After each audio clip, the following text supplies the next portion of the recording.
la doctora Marta Lucía Pulido, que nos va a hablar de los fondos bibliográficos colombianos, ¿no?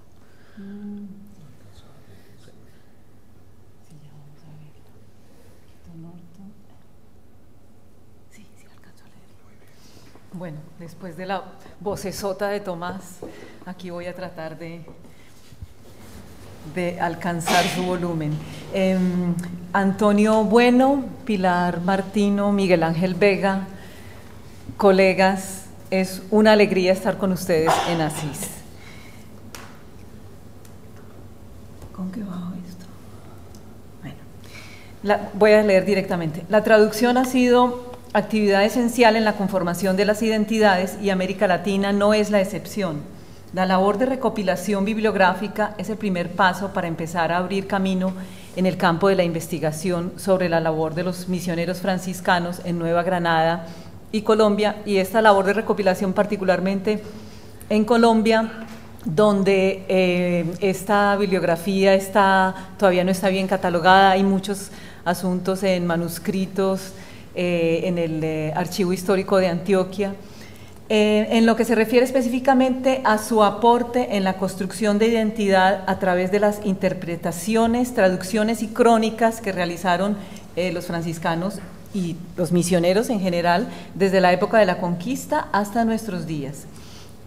A través de la recopilación de esta bibliografía, y creo que frecuentemente trabajando en traducción me surgen estos interrogantes: ¿quiénes somos hoy los americanos del sur, latinoamericanos o iberoamericanos, y cómo hemos llegado a ser lo que somos actualmente? Para esto me voy a servir de las descripciones que hacen los franciscanos de los modos de curar en el Nuevo Mundo, con el fin de ilustrar lo que ha sido la traslatio en la América Latina.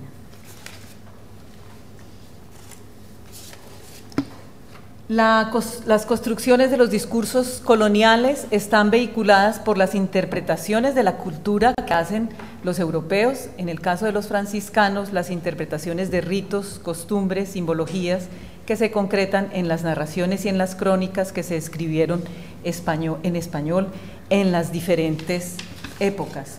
Una suerte de traslatio tiene lugar en América Latina, en el encuentro de España con el Nuevo Mundo. Se da el pasaje del saber del mundo español al mundo americano. El saber español, la lengua castellana, también se ven afectados por el contacto con el Nuevo Mundo. Se trata de entender cómo se reconstruye la voz indígena en estas narraciones, cómo los franciscanos, al interpretar y traducir, en sus narraciones adoptan en castellano la voz indígena, la estructura del pensamiento indígena, aunque no logren comprenderlo en su totalidad. Bergman, insistiendo en la necesidad de hacer historia de la traducción en América Latina, Bergman dice que un traductor sin conciencia histórica es un traductor mutilado, prisionero de su propia representación de la traducción y de aquellas representaciones dadas por los discursos sociales del momento. También quiero mencionar a Delille, porque lo que él dice sobre la función de la historia de la traducción se aplica a la historia de la traducción en América Latina.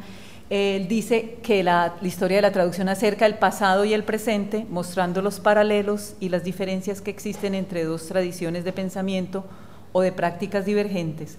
El historiador, y esto me pareció muy importante para este asunto de la relación América-Europa, el historiador hace contrapeso a las fuerzas que tienden a la uniformidad, a la masificación, a las formas predeterminadas de pensamiento que la sociedad moderna busca imponer. En el original de este texto de Jean Delille, las formas predeterminadas de pensamiento, la palabra era prêt à penser, la traducía por fast thought o pensamiento entonces prefabricado, que digo que es el pensamiento que nos han impuesto en América sobre la relación España-América. Creo que con este trabajo de historia de la traducción y traducciones monacales, es una manera de resistencia contra este pensamiento predeterminado, que es de carácter muy político, pensaría yo. La traslatio, entonces, en los modos de curar en América, solamente voy a ilustrarla con 3 frailes y en 3 periodos. En el periodo del Nuevo Reino de Granada, de 1550 a 1718, con las narraciones de Fray Pedro Simón.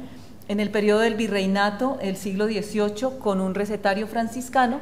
Y en el temprano siglo XX, con las narraciones del padre Jacinto de Quito en 1906.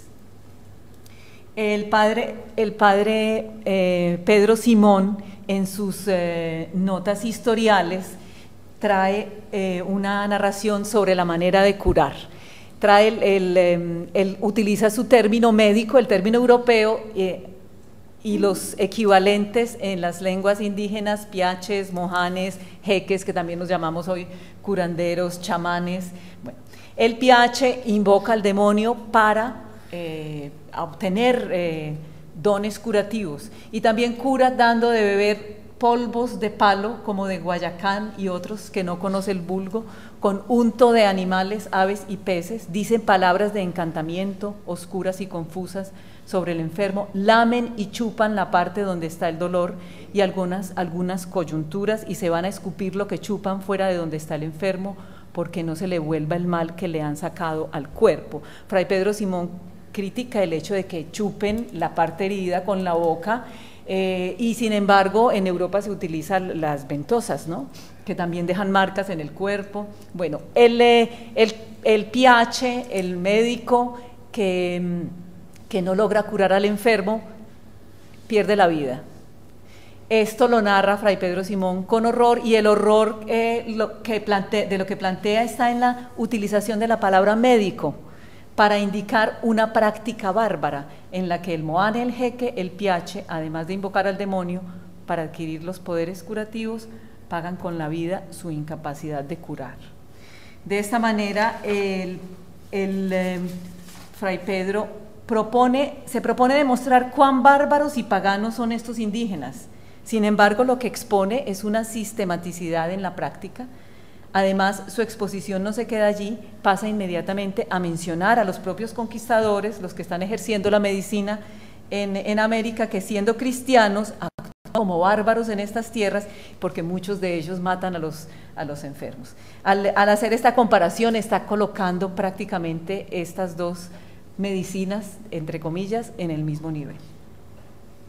En el recetario franciscano del siglo XVIII se publica recientemente, con motivo de la celebración del bicentenario de la, entre comillas, independencia, el libro La terapéutica en el Nuevo Reino de Granada, un recetario franciscano del siglo XVIII. Aquí se ve claramente la integración del legado médico de la cultura occidental con el de la tradición indígena americana. Entonces es la verdadera traslatio, o digamos mestizaje mágico-científico. Los aportes de las culturas aborígenes fueron significativos, en especial a la medicina popular. Especies de plantas medicinales mencionadas en el recetario franciscano, como la ipecacuana, el bálsamo de Tolú, la caraña, el mechoacán, entre otras especies,